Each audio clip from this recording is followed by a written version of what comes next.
Amanda from Hinman Holistic Health Institute, and I just wanted to let you know it was so great to connect with you recently.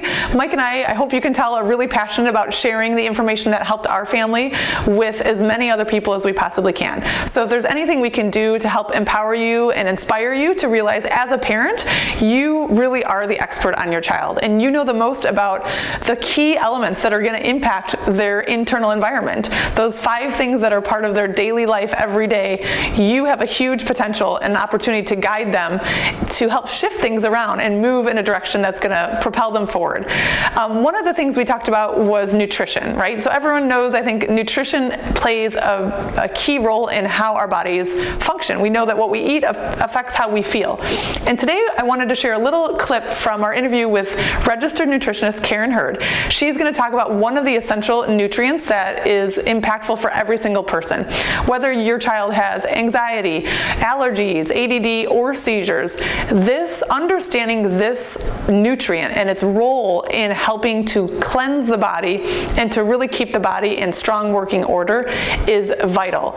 And the nutrient is soluble fiber. I'm going to let her go into the technical explanation because she does a really great job. She's steeped in biochemistry and knows the internal workings on a very scientific level.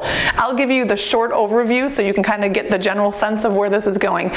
Soluble fiber's role is really, think of it like the garbage man. It's the role of the ingredient that clears out our body's blood supply from excess hormones and extra toxins and metabolic waste.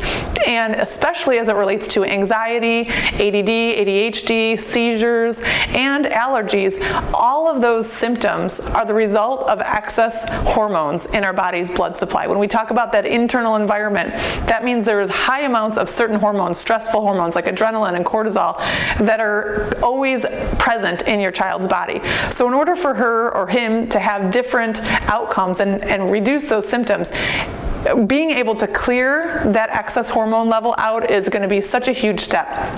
So feel free to listen to Karen Hurd's information. The takeaway is to add in extra beans or legumes into your child's meal plan and see how you can get creative. We've used garbanzo bean and fava bean flour with our pancakes for breakfast. We've added beans into spaghetti pasta dinner. We add them into soups and you put them as a side dish. You can get very creative once you understand how essential having this fiber is on a regular basis in your child's life.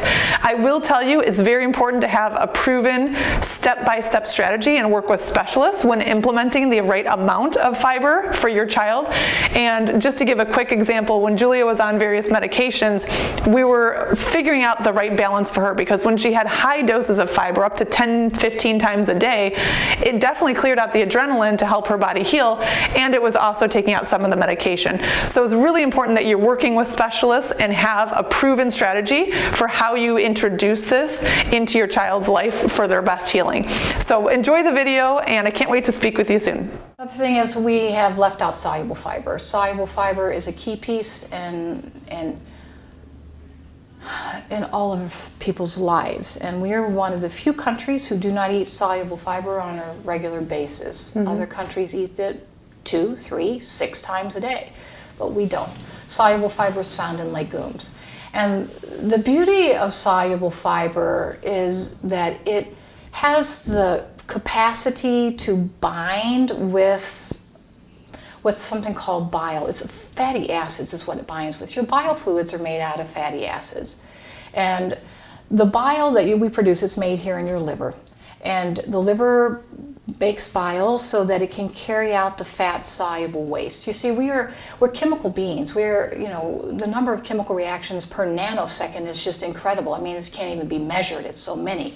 Wow. And so every chemical reaction that happens, there's the potential to have a waste product. And almost every chemical reaction, there is a waste product. Mm-hmm. So we have all these, we call it metabolic waste. So we have all this metabolic waste. And so fat-soluble metabolic waste is cleared out of your bloodstream by the liver. Mm-hmm. Water-soluble is taking care of the kidneys. That's another story. So with the liver pulling out all this fat-soluble waste, what does it do with it? Put it back in the bloodstream? No, we have to discard it. Get it out of the body. We have to get it out of the body. Well, What plumbing connection does the liver have to get it out of the body? Well, it sends things from the liver down little biliary ducts, which are tubes that lead down, and some goes to the gallbladder, but eventually the gallbladder empties into this part of you, which is the duodenum. And the duodenum is the first part of the small colon. That should already be telling you, hey, if we're in the first part of the small colon, this is the gastrointestinal tract, we're going to weave down through, we're eventually going to have a bowel movement out of this. And that's how the liver gets rid of all the fat-soluble waste. Is through having Well, and bowel that's movements. what we discovered, when Mike called you originally, he was having such severe stomach pain, and you said, well, this must be a spasm of your duodenum. It's backed up, and that's, I think, ultimately, kind of what started his whole awareness about the digestive issue and the importance of the soluble fiber. Of course, now I eat beans 3 times a day. All of us should be eating beans 3 times a day. It's so highly important. These biofluids that are coming down are made out of fats because the liver is clearing fat-soluble waste out of the bloodstream. And so when you have something that's fat-soluble, that means it has to be put into a fat carrier. So these are all chemical reactions, again, that are happening. And so then when this fat carrier then becomes bile. Biofluids are fat molecules. Soluble fiber, which is found in beans, loves to bind with fats. There's a chemical attraction there between positive and negative charges in these molecules, and then they will make a bond, a very strong bond. And then this bond can't be broken. And so all of this bile and all of the beans, the soluble fiber in the beans, travel through your gastrointestinal tract and reach the last part of your small colon, which is right down here. It's called the terminal part of the ileum. And there's something very interesting happens. We absorb fats. So if bile is made out of fat, does that mean bile absorbs the terminal part of the ileum? And the answer is yes, absolutely. All fats are absorbed right here. Not in the mouth, not in the stomach, not in the duodenum, not in the jejunum. So then as we absorb the fats and we absorb our own bile, then all of the fat-soluble waste just got dumped back into your bloodstream. This is a problem. But if it's bound up with soluble fiber, soluble, insoluble, no fiber can cross the intestinal barrier. And so all of this insoluble fiber, which we're not worried about, it goes on through the gastrointestinal tract, and the soluble fiber, which is bound up with the bile, fat, yeah.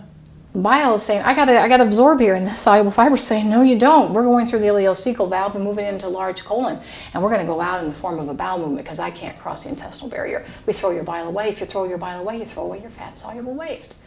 If you don't throw away your bile, 90 to 95% of it recycles, and that's a problem. When you talk about that's metabolic waste, that also includes when you have toxicity in all sorts of fashions, correct? I mean, that's not just the waste from the chemical reactions within the body. That's the waste from your food. That's the waste from. Yeah, it's definitely from your food. We get caught up into this whole organic issue and genetically modified foods. People, that's non-consequential. I know that might be flying in the face of what some of the people want to hear is non-consequential. And so the vast majority, if it's from the floor to the ceiling, is waste products that are fat soluble. 99.99% of it is your own metabolic waste. All the rest of it is this little bit of chemicals from your, the food that was raised without, using natural fertilizers.